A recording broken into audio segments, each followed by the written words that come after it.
So, welcome back to the second session of ICFP 2020. And our next paper is going to be retrofitting parallelism into OCaml, and it's going to be presented by K.C. Sivaramakrishnan. Hi, I'm Casey, and I'm going to present our work on retrofitting parallelism onto OCaml. So OCaml is a reasonably popular programming language that is used by several notable industries, but also widely in the academia. OCaml language has particularly found favor for implementing software verification and static analysis tools, and also low latency system services. And for all of its strengths, OCaml is one of the few systems programming languages that lacks support for multicore. To that end, Multicore OCaml is an ongoing project which aims to add native support for concurrency and parallelism in OCaml. Concurrency in Multicore OCaml is added with the help of effect handlers, but the focus of this particular talk is going to be on parallelism. And in particular, we are going to look at the details of a multicore capable garbage collector that we have implemented for OCaml. The design space for multicore garbage collectors is quite wide. What makes our work unique is that our design is guided by backwards compatibility concerns before parallel scalability. So adding parallelism to OCaml has several challenges.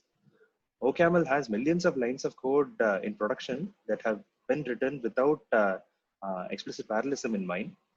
And this code tends to also use advanced features such as weak references, ephemerons, lazy values, and finalizers, which closely interact with the current GC. OCaml also exposes a low-level C API that allows the developers to write very efficient code, but also bakes in the GC invariants. And the cost of refactoring sequential code in order to work on a parallel runtime is quite prohibitive. So that is not something that we would want to do. OCaml is also a type-safe language. The addition of parallelism should not break type safety. For this, we directly borrow the memory model that was presented in the PLDA 2018 paper, Bounding Data Races in Space and Time, which guarantees not just type safety, but also other strong properties under data races. Developers using OCaml have come to love and embrace the low latency and predictable performance of OCaml. And this is thanks to the GC design. Stock OCaml garbage collector is a non-moving incremental mark and sweep GC, where new objects are allocated into a small minor heap by bump pointer allocation, and survivors are copied to the major heap. The major heap is collected with the incremental non-moving mark and sweep collector. At the start of a major cycle, there is a small idle phase, after which the roots are incrementally marked, followed by incrementally marking the rest of the heap. And once the marking is done, any unreachable objects are incrementally swept. And at the end of sweeping, we come to the end of a major cycle. This design has several nice properties. The allocations into the minor heap, which are majority of allocations, are quite fast, and we do not have any read barriers for reading OCaml object fields. And this design being incremental also leads to enviable tail latency performance. And while we add parallelism to this language, we would like to keep some of these nice properties still going. So we arrive at these following requirements for retrofitting parallelism onto OCaml. Firstly, we don't want serial programs to break on the parallel runtime. A well-typed serial program remains well-typed on the parallel runtime. And we also do not plan to provide separate modes for serial and parallel execution as Glasgow Haskell compiler does. This is because we want to reduce the burden of maintenance on the OCaml developers. Secondly, we want the performance of serial programs to be the same while running on the parallel runtime in terms of the running time, GC, pause times, and memory usage. And lastly, we want our parallel programs to remain responsive. And then we want the parallel programs to be able to scale with additional cores. We ordered the priorities this way because getting responsiveness is much harder than making our programs go faster. So with that, we design a multi-core OCaml garbage collector. And our multi-core aware allocator is based on the streamflow allocator, which uses thread local size segmented tree list for small objects and resorts to system alloc for large allocation. And the performance of this allocator is better than OCaml's first fit and next fit allocator, and is on par with the recent best fit allocator from OCaml. And the major heap is collected with the mostly concurrent non-moving mark and sweep collector based on the VCGC design. One nice aspect of this design is that we only need a very short barrier at the end of every major cycle. And I should at this point mention that domains are our units of parallelism. And in particular, there is no phase separation between marking and sweeping, and marking and sweeping phases between multiple domains may overlap.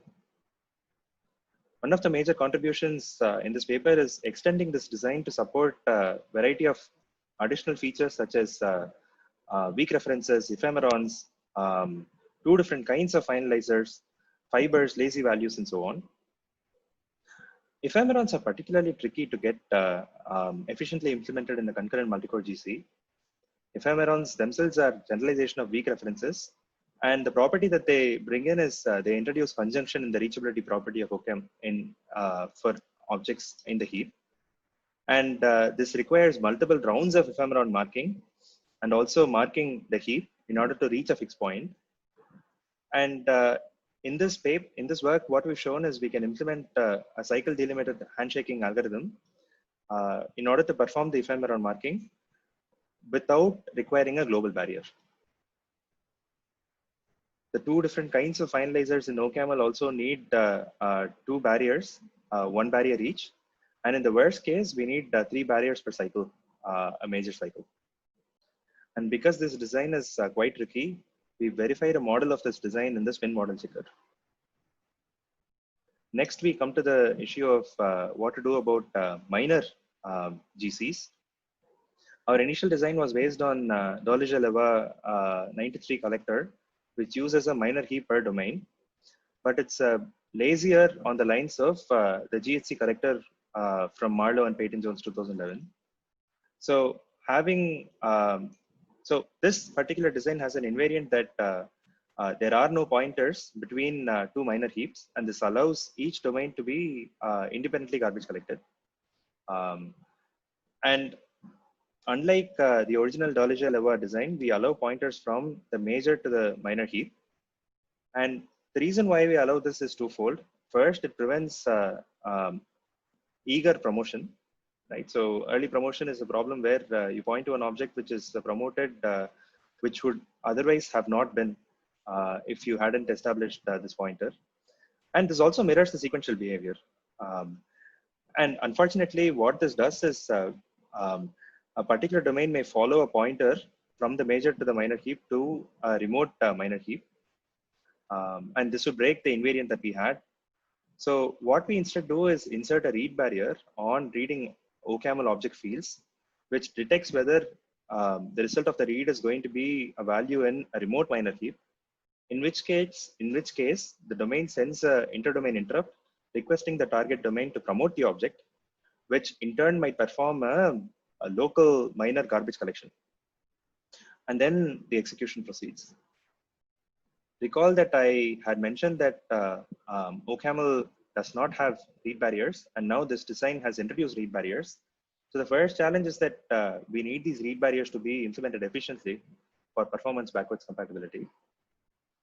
And in the paper, we show that we can do this with a clever bit of virtual memory mapping and a series of bit whittling tricks, using which we have brought down the read barrier to 3 x86 instructions.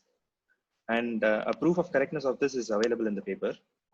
And because these read faults are going to be so rare, the branch predictor correctly predicts the branch almost every read. So the performance impact of these additional instructions is minimal on sequential code. Unfortunately, though, the introduction of read barriers breaks the C API. Consider this example where we have 2 domains, each of which is reading a major heap object which points to the other domain. So at this point, this domain sends a promotion request to the other domain. So the 2 domains simultaneously send promotion requests. And in order to prevent deadlock and make progress, when a domain sends a promotion request, it has to keep servicing other promotion requests that it may receive. So the issue is that because promotion may involve a minor collection, a mutable read is in fact a GC safe point where GC may happen. But this breaks the invariant that we have in stock OCaml, where we don't have any read barriers at all. And in particular, the C API is often explicitly written with the knowledge of when a GC may happen. And introducing a read barrier where the read barrier is a GC safe point will require manually refactoring very tricky code. And this is unfortunate. So in order to get around this, we also implement a parallel minor collector, which does top the world parallel minor collection similar to GHC's minor collection. So this shows a timeline of the concurrent minor collector where we have two domains, and the minor collections here can overlap with whatever activity is being done on the other domains. And in particular, we need a barrier once per major cycle. Whereas in the parallel minor collector, we need a barrier for two barriers for every minor collection in order to indicate the start and end. And these minor collections are very frequent. And in order to better utilize idle time while we are waiting for minor collections to complete, and when a particular domain has completed its minor collection but is waiting for other domains to complete the minor collections, we fill the slop space in the minor in the barrier with major slices. The advantage of this design is that we don't need read barriers anymore, but our global barriers are quite frequent now. So we need to be able to quickly bring all of the domains to a stop. So we insert pole points in our code for timely interrupt handling. And this is based on Feely's paper from '93. So the big question is, how does this perform? So we perform evaluation on a 2-socket 14-core Intel Xeon Gold CPU, where we've isolated 24 cores for performance evaluation.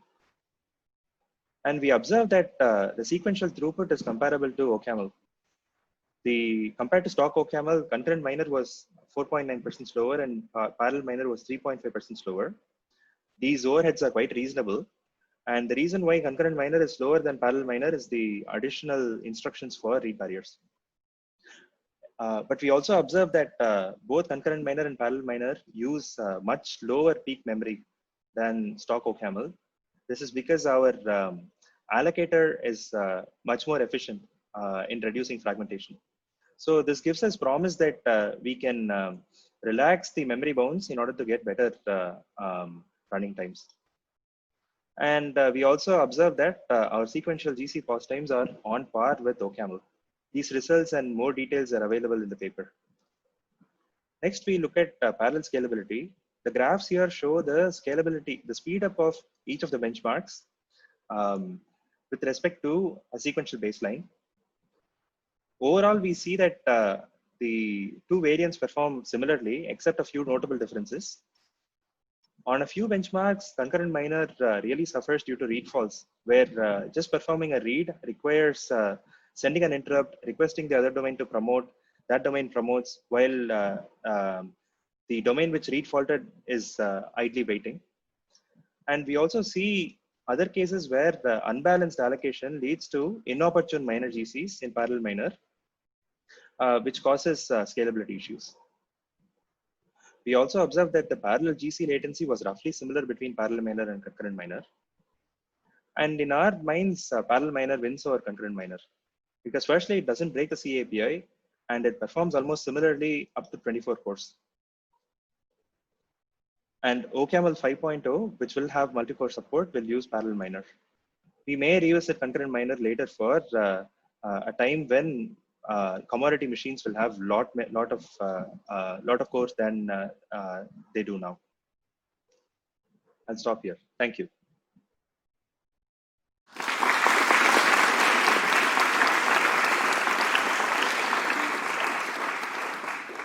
So thank you, Casey. And if you want to join the authors for a live Q&A, click on the link in Slido.